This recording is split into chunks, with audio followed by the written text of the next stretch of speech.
tidak boleh diganti dengan kalimat yang lain. Allahu Akbar tidak boleh Allah kabir, Allah azim, Allah rahim, nggak boleh, harus Allahu Akbar. Nah, kesalahan dalam membaca lafzul jalalah diantaranya suka dikasih waw. Allah, Allah, awas hati-hati. Apalagi kalau sampai Allah, Allahu Akbar, parah itu. Allah, jangan. Apalagi Allah abad. Itu mah bos ngajarin si Angel. Dede, Allah abad yuk. Ya, kalau kita mah nggak boleh. Allahu Akbar. Ya, selama takbir itulah hati berniat. Saya niat sholat maghrib, saya niat sholat isya.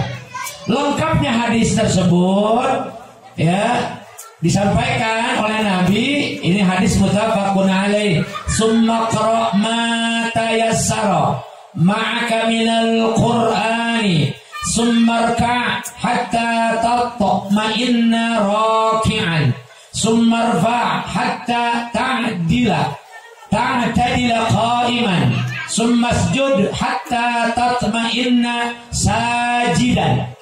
Ini kaitan hadis tadi dilengkapi oleh Nabi secara panjang. Summa rfa' hatta tatma'inna jalisan summa al-dzalika fi sholatika kulliha.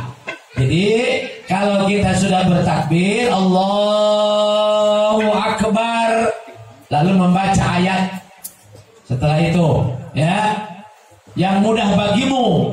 Berarti kalau kita bicara setelah takbir, ini bukan bicara yang sunnah ya. Kalau sunnah kan Allahu Akbar kabira, alhamdulillah katsira, baca surah kata Nabi yang mudah bagimu. Berarti kalau sholat jangan cari yang susah kalau baca Al-Quran, yang hafal aja. Mana? Wal asri, qul huwallahu ahad, qul a'udzu birabbin nas. Itu langanan ibu-ibu sholat. Demi Allah saya kagak yakin ibu-ibu yang hadir di sini kalau sholat zuhur baca sabihis. Kurang yakin saya. Allahu Akbar. Allahnya. Bismillahirrahmanirrahim. Sabbih isma rabbikal a'la alladzi khalaqa fasawwa walladzi qaddara fahada walladzi akhrajal mar'a. Kayaknya jarang. Kalau nggak kuliah qul wal as inna atainaka. Bahkan ada yang surah Yasin, ibu-ibu sholat pakai surah Yasin, mantap. Allahumma amin. Bismillahirrahmanirrahim. Yasin. Allahu Akbar. Mantap banget. Sampai surah Yasin. Boleh? Boleh. Sah. Ya, yang mudah bagimu. Berarti yang pendek, yang hafal. Ya. Kemudian ruku lah dengan tumakninah. Nah ini masuknya ke dalam rukun fi'li. Ruku dengan tumakninah. Walaupun gak baca subhana rabbiyal azim, subhana rabbiyal azim, subhana rabbiyal azim. Yang penting tumakninah. Tumakninah itu apa sih? Diam sejenak. Jadi kalau ada sholat begini, maaf Pak Haji Eko, batal demi Allah. Ya. Allahu Akbar, Allah liman hamidah, batal sholatnya. Ya, kita habis baca Fatihah, baca surah, kita ruku. Allahu Akbar, Allah liman hamidah, baru nyampe pegang lutut udah bangun lagi, batal sholatnya. Ya, kenapa jadi batal? Karena tumanina salah satu dari rukun sholat. Sekali lagi, tumaknina itu salah satu dari rukun sholat. Di mana saja tumaknina itu tidak dikerjakan, baik di ruku maupun di sujud maupun duduk di antara dua sujud, batal sholatnya. Jadi makanya ibu, sholat itu sempurnakan dulu rukunya, sujudnya baru bangun. Minimal selama membaca subhanallah, ya kira-kira beberapa detik lah. Ya. Jadi cara kalau saya tadi, maaf Pak Haji ya, nggak sah sholatnya. Ya. Dari habis samiallah liman hamidah, Allahu Akbar. Nah itu batal sholat. Harusnya Sami Allahu liman hamidah Rabbana lakal hamd. Mau pakai mil'us samawati wa mil'ul ardi wa mil'u masyikta min syai'in ba'd boleh. Mau Rabbana lakal hamdu hamdan katsiran thayyiban mubarakan fi boleh. Kan lumayan tuh tumanina diem tuh ya, tangannya di sini boleh, mau di samping juga boleh. Baru Allahu Akbar sujud. Sujud yang afdol kita baca sunnahnya subhana rabbiyal a'la, subhana rabbiyal a'la. Saya biasa pakai wa bihamdi, Pak. Boleh wa bihamdi, subhana rabbiyal a'la wa bihamdi. Enggak baca, diam aja, diam. Tapi kan sayang sunnahnya enggak dibaca, ya. Sayang ada fadilah dan keutamaan di situ sujud. Subhana rabbiyal a'la wa bihamdi subhan. Diam tumanina. Jangan digoyang-goyang. Jangan dibentur-benturin, apalagi digosok-gosokin. Jangan. Ya, jangan. Nggak boleh. Ya. Kemudian mengangkat kedua tangan sambil berdiri. Nah, berarti tumakninahnya habis ruku, iktidal, sunnah. Karena dalam mengangkat tangan itu sedikit sunnah angkat tangan. Pertama takbir, Allahu Akbar, sunnah ini. Sholli fardhal maghribi Allahu Akbar sunnah. Lalu habis selesai mau ruku Allahu Akbar sunnah. Yang ketiga bangun dari ruku Sami Allahu liman hamidah itu sunnah. Kalau sujud nggak perlu angkat tangan. Dari sujud duduk nggak perlu. Dari duduk ke sujud nggak perlu angkat tangan. Nggak perlu Allahu Akbar sujud dan sujud. Tapi ketika tahiyat awal, selesai tahiyat awal, Allahumma sholli ala Muhammad, boleh. Pakai Sayyidina Muhammad, boleh. Kan berdiri tuh rakaat kedua kalau maghrib, kalau isya, kalau zuhur, sunnah ngangkat tangan.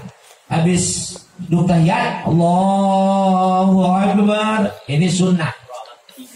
Ya, rakaat kedua habis tahiyat awal tuh kalau maghrib itu ngangkat tangan sunnah. Kan sayang kalau nggak dipakai. Pakai, gunakan. Itu pahalanya ada di sunnah. Ngangkat tangan bangun dari tahiyat awal. Ya, nggak usah ngangkat tangan habis sujud kan. Habis sujud kan duduk. Allahumma rabbighfirli warhamni wazburni warfa'ni warzuqni. Ini juga jarang dibaca nih kalau duduk di antara dua sujud. Ya, sekali dibacanya ngebut. Rabbighfirli warhamni wazburni. Apalagi kalau tarawih, nggak ada dibaca. Rabbighfirli langsung nyungsep. Ya, apalagi ibu-ibu kalau sholat gitu kan duduk kayak kadang cepet banget langsung ruku lagi kunyang baca mantra baca apa nggak jelas itu. Baca itu doa 8 doa di situ diajarkan Nabi. Rabbighfirli ampuni saya, warhamni rahmati saya, wazburni tutuplah aib saya, ya. Wazburni warfa'ni angkat derajat saya, warzuqni berikan rezeki saya, wahdini berikan petunjuk, wa'afini dan sehatkan badan saya, ya, wa'afini wa'fu anni dan maafkan saya. 8 kalimat dibaca ketika duduk di antara dua sujud. Nah itu, ya, jangan lupa juga tumanina tadi sambil berdiri itu sunnah. Tegak, angkat tangannya, sujud sambil tumanina, sujud lagi sambil tumanina tadi, ya. Kemudian angkat kepalamu, maksudnya bangun dari sujud. Angkat kepala berarti duduk di antara dua sujud. Nah, duduk di antara dua sujud ini ada furu'iyahnya. Ada yang duduknya seperti kayak tahiyat awal, ada yang duduknya didudukin kakinya dua-duanya. Ya, nggak masalah. Ya, nggak masalah. Yang penting jangan waktu sujud. Ya, kalau waktu sujud 7 anggota kudu nempel. Jabhah, 2 telapak tangan, 2 lutut, dan ujung kaki. Ya, itu kalau sujud. Karena itu rukun-rukunnya, anggotanya ada 7. Tuh, angkat kepala sambil tumaninah. Berarti selama angkat kepala, tumaninahnya diduduk. Namanya duduk di antara dua sujud. Ya, kemudian kerjakan yang demikian itu terus di sholat-sholatmu, kata Nabi. Maksudnya di sholat zuhur, di sholat-sholat yang lain seperti itu. Karena kalau kita lihat perkara sholat dari 1 rakaat aja, karena kesemuanya nanti sama. Bangun lagi berdiri, baca Fatihah, baca surah, rukunya sama, iktidal lagi, sujud kayak tadi. Jadi sebetulnya memahami sholat itu gampang kalau mau belajar. Ya. Makanya ketika ingin meningkatkan kualitas sholat, terutama dalam masalah khusyuk, nah kita tadabburi bacaan sholat. Makanya kalau kayak kita ini, kalau bisa ya Bu ya, sholat ibu itu dikeraskan bacaannya supaya kedengeran sama kuping dewek. Karena bacanya dengan keluar suara itu menambah kekhusyuan dan kefokusan kepada baca. Ini contoh, kalau ibu sholat di rumah sendirian boleh begini nih. Allahu Akbar, Allahu Akbar kabira, alhamdulillah kabira, subhanallah wa asila. Kan kedengeran sama kuping dewek di kamar ini kagak ada siapa-siapa, ya. Otomatis fokus kan? Beda dengan sholat begini.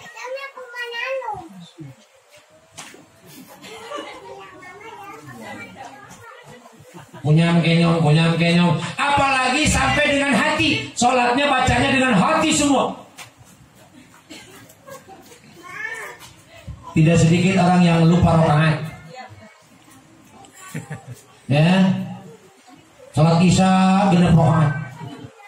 Ngampreh, dia mau sholat isya 4 rakaat. Ternyata kenapa? Karena dia bacanya dengan hati. Kalau dengan begini, Allahu Akbar kabira, alhamdulillahirabbil alamin, arrahmanir rahim. Kan kedengaran tuh. Otomatis kan fokus ke bacaan. Ayo. Arrahmanir rahim, maliki yaumiddin, iyyaka na'budu wa iyyaka nasta'in. Lalu baca surah namanya. Bismillahirrahmanirrahim. Inna a'tainakal kautsar. Terus saja kau fokus ke bacaan. Allahu Akbar. Subhanarabbiyal azim wa bihamdihi. Jadi kayak anak TK belajar sholat gitu, tapi jangan terlalu kencang. Yang penting mah kuping dewek kedenger. Ya. Nah bagaimana kalau sholatnya berjamaah? Ada imam, kita makmum, kita baca, ya sedengarnya kita aja. Oh. Gitu. Tapi juga jangan terlalu keras karena di samping kiri kanan kan ada orang yang keganggu. Imam juga nanti keganggu kalau kencang banget mah. Allahu Akbar, Allahu Akbar kabira, alhamdulillah katsira, wa asila. Ini wajah dan seterusnya padahal dia makmum. Jangan juga, ya. Nah, itu salah satu resep agar sholat kita sedikit menambah kekhusyuan. Karena khusyuk itu perkara mudah diucapkan, sulit diamalkan. Ya, khusyuk itu lebih berat daripada ngapalin bacaan sholat. Bacaan sholat tentang rukun, tentang syarat, tentang batal mah gampang, mudah. Tapi khusyuk yang paling berat. Kenapa? Karena khusyuk itu yang paling berat ada di sulitnya menghadirkan Allah di hati. Al-huduru bil qalbi. Hadirnya Allah di dalam hati. Itu yang paling berat. Makanya kenapa sholat itu harus dipadukan dua hal. Pertama fikih, yang kedua thariqah. Jadi jangan hanya fikih tapi juga thariqahnya. Thariqah itu artinya ada Allah di dalam hati, tidak ada dunia, tidak ada mobil, tidak ada ini, tidak ada itu, yang ada hanya Allah. Itu yang paling berat. Benar gak? Lamun kurang sholat Allahu Akbar, tadi itu ingat naon. Ibu kalau sholat udah Allahu Akbar, tadi itu ingat naon. Cicilan, arisan, ya, itu dagangan. Pasti baru Allahu Akbar. Makanya jangan aneh kalau ada yang keliru tahiyat poho, baca tahiyat ya subuh 4 rakaat ya. Ditanya suami, kok kamu sholat subuh 4 rakaat? Saking khusyuknya Pak. Mama mah saking khusyuknya jadi 4. Bukan saking khusyuk, liur teman. Ya, makanya kenapa perlu pakai ilmu. Nah, ya. Sallu kama ra'aitumuni usolli, kata Nabi. Salatlah kamu seperti melihat Nabi kita sholat. Kita mah gak hidup zaman Nabi. Bagaimana cara melihat sholatnya Nabi? Lihatlah ulama guru kita mursyid. Makanya berfikih itu kudu punya mursyid. Orang berfikih berarti pasti bermursyid. Siapa kalau nggak Syafi'i? Maliki. Kalau nggak Maliki, Hambali, Hanafi. Makanya ada orang sangat sombong. Saya kalau sholat nggak pakai mazhab. Sombong amat. Ya, gua bermadhab. Alhamdulillah sepuh datang. Jadi kalau cara sholat Nabi, lihatlah guru kita sholatnya seperti apa. Kemudian di dalam sholat, tadi setelah baca surah yang ringan-ringan, maaf la sholat liman lam yaqra'u bi fatihatil kitab, kata Nabi. Ya, la sholat liman lam yaqra'u bi ummil Quran, ada dalam riwayat yang lain. tidak sah sholat kalau tidak baca Ummul Quran. Ummul Quran di dalam Quran itu surah apa? Fatihah. Ummu itu ibu, induknya Quran Fatihah. Menjadi rukun qauli di dalam sholat mutlak. Makanya baca Fatihahnya harus sesuai dengan ilmu dan kaidah tajwid juga tahsin. Kita perhatikan di Fatihah ada berapa? 14 tasdid. Syiddah. Bismillahirrahmanirrahim. 3 tuh. Jangan pelang. Bismillahirrahmanirrahim. 3 tuh. Apa tasdid? Huruf double. Kalau huruf double dihilangkan berarti sama dengan menghilangkan 1 huruf.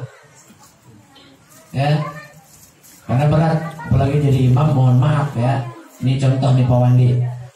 Ada imam baca Fatihahnya salah. Iyyaka na'budu wa iyyaka nasta'in. Fatal itu mah. Izya, bukan iya tapi izya. Ada yang tanya bagaimana hukum makmum? Walaupun di situ ada ustaz, ada kiai, bacaannya fasih, orang alim. Jadi makmum, imamnya begitu. Ini orang ustaz yang alim dan fasih, batal sholat. Pak Pangat saya, Pak Jamal batal sholatnya. Kalau imam itu salah.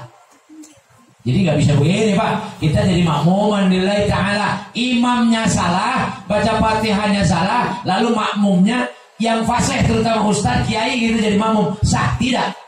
Batal juga. Makanya kenapa fikih itu ketat kalau bicara memilih imam. Pertama apa? A'lamuhum, paling alim. Di Al-Fat paling alim siapa? Iya yang jadi imam. Paling alim, mengetahui agama. Pokoknya paling alim. Yang kedua afsahuhum, paling fasih dalam membaca Al-Quran.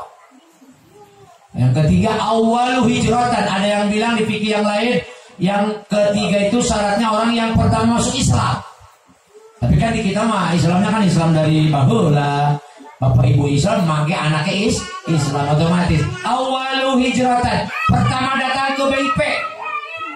Ke BIP yang pertama kali datang dulu itu siapa? Syaratnya. Ya. Nah, kalau pinternya sama, alimnya, fasihnya sama, susah dibedain. Bareng ke Alfat ke BIP-nya datang, cuman beda tanggal doang atau beda hari, beda jam. Yang keempat apa? Di dalam fikih yang paling tua senioritas. Pangkolotna. Aya cenah Pak, kolot. Ai kapoe mah jeung naon kolot ge. Ya, ai teu bisa maca Quran mah ulah asal kolot wae. Gitu. Nu paling pokok mah tadi 2. Fasih alim. Kalau fasih alimnya sama, cari keutamaan ketiganya yang duluan datang ke sini. Kalau saya mah kan belakangan baru 3 tahun di sini, makanya tidak lulus fit and proper test. Ya, nggak lulus fit and proper test. Ya, makanya nggak bisa jadi imam. Tapi saya bersyukur alhamdulillah.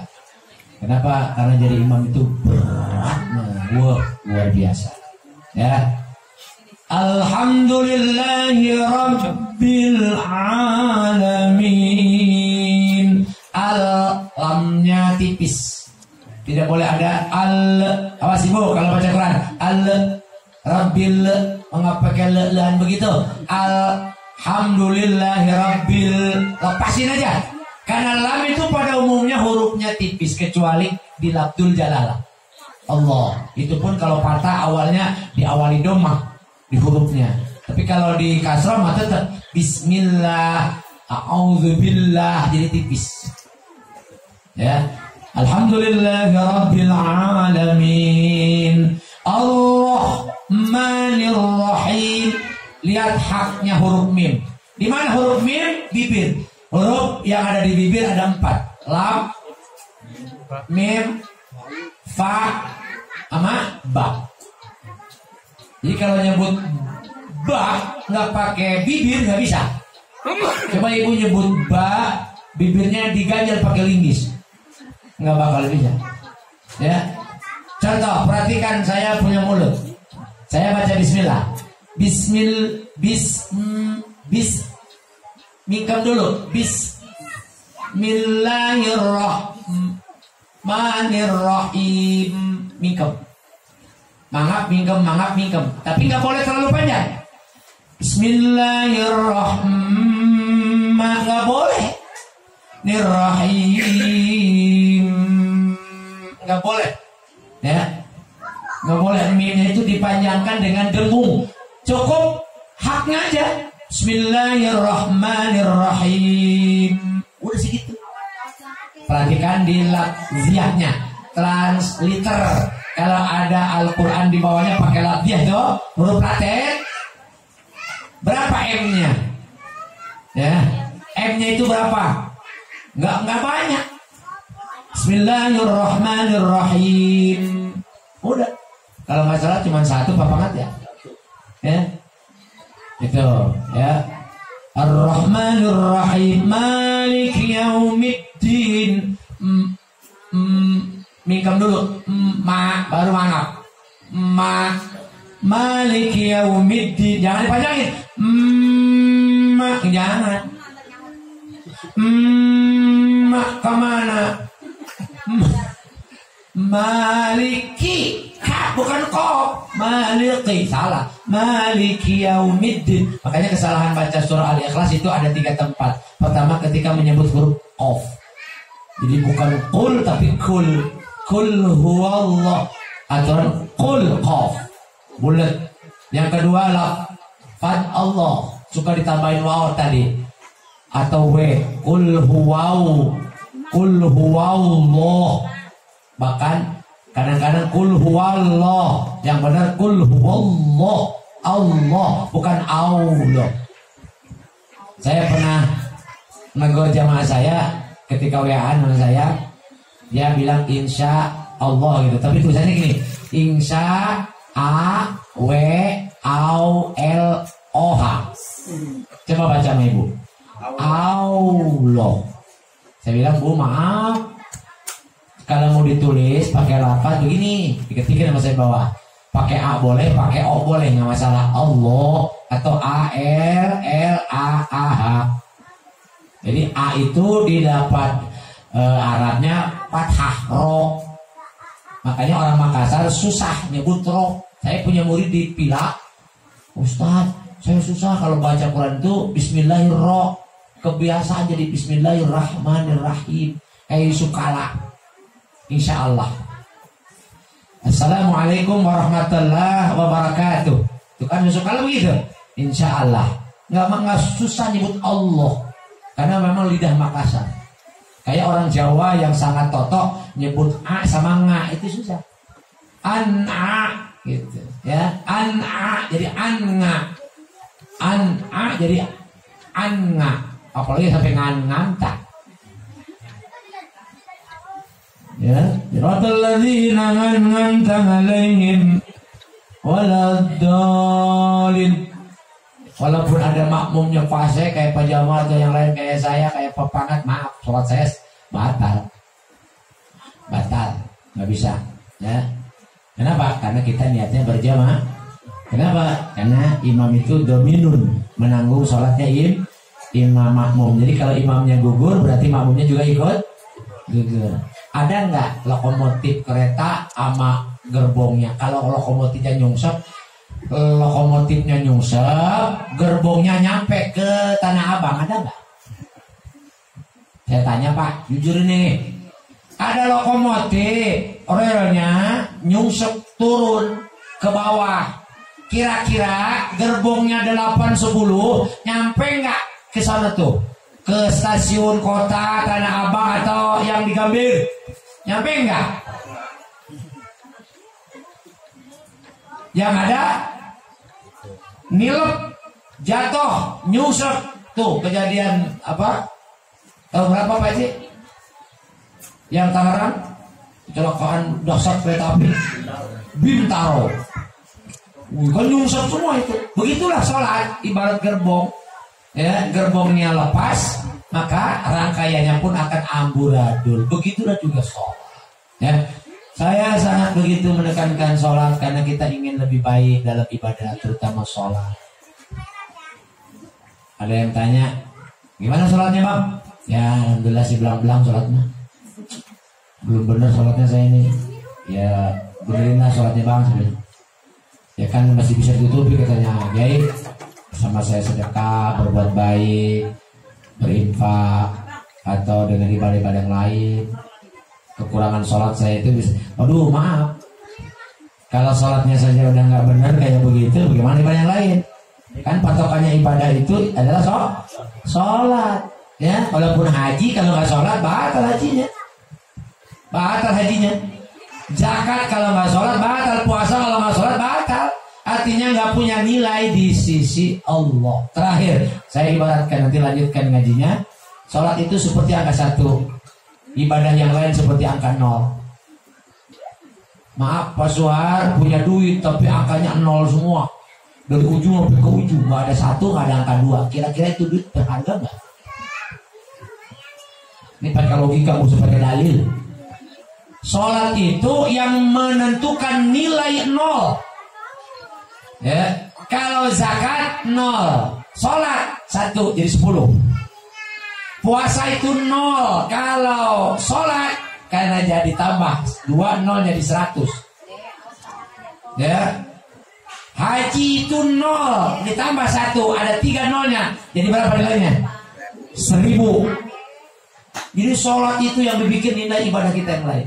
Makanya jangan sampai orang rajin, maka puasa sunnah rajin tapi sholat kagak. Maaf ini, puasa sunnahnya 0. Ya, ngaji kayak begini rajin nggak bisa ketinggalan, tapi sholat kagak, ngajinya nggak ada nilai di sisi Allah. Makanya kita perbaiki sholat. Syukur-syukur nanti kajian kita berikutnya tadabburi daripada makna bacaan sholat. Allahu Akbar, apa itu ya? Allahu Akbar kabira, walhamdulillah katsira, wa subhanallah bukratan wa asila. Kita dalami itu sholat dengan isi dan maknanya. Wallahu a'lam bishawab. Kita nanti insyaallah lanjutkan di pekan yang akan datang. Sekali lagi atas nama pribadi saya mohon maaf ya